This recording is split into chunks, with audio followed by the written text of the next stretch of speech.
everyone! Good afternoon! Alam nyo ba, graduation day ngayon ng aking kliyente.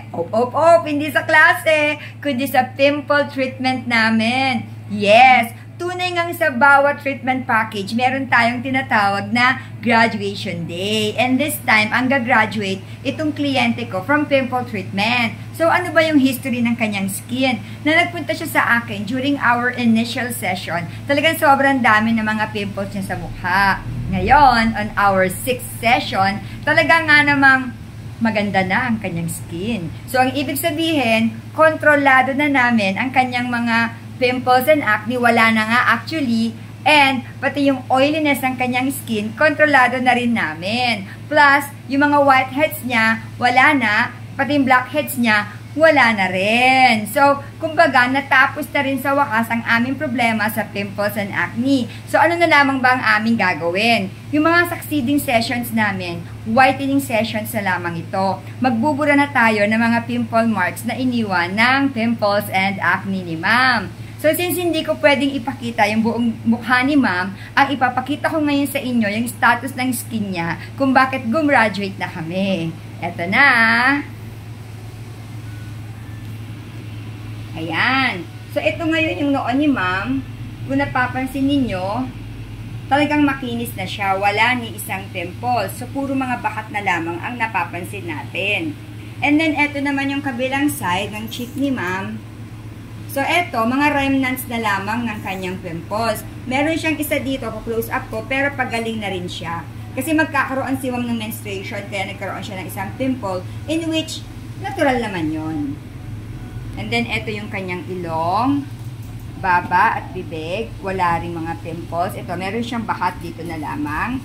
And then, eto naman yung kabilang side ng kanyang cheek. So, mapapansin ninyo, lalagyan ko ulit ng ilaw. Ayan, ayan, ilaw niya. So, mga bakat na rin lamang ito. Okay, balik ulit tayo. Ito sa muso at bibig, ilong, sa kabilang side ng kanyang cheek, sa noo, at ayan, eto na ako ngayon.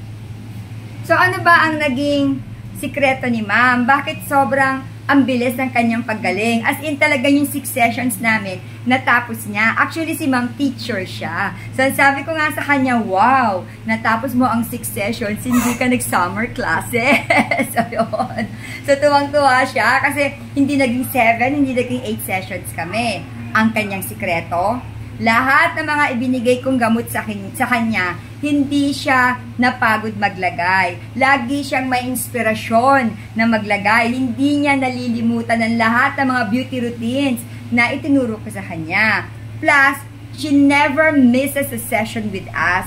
Lagi siya nagpupunta rito, umulan at umaraw, basta may session siya, pupunta pa rin siya dito. Kahit na pupunta siya ng probinsya. Actually, yung ika-5th session namin, pupunta dapat si Ma'am Bicol ba yun, ma'am? Pupunta siya ng Bicol. Tapos nagkataon, yung papunta niya ng Bicol, meron kaming session. Alam niyo kung anong ginawa niya? Talagang nag-advance session kami, nag-squeeze siya talaga ng time para maka-attend ng session namin. So, ganun siya kadesidido na gumaling na ang kanyang problema sa mukha. Ang sabi ko nga, kung lahat ng mga kliyente ko ay katulad ni ma'am na talagang desidido, edi lahat ng mga kliyente ko, madali ring gumaling ang mga treat namin.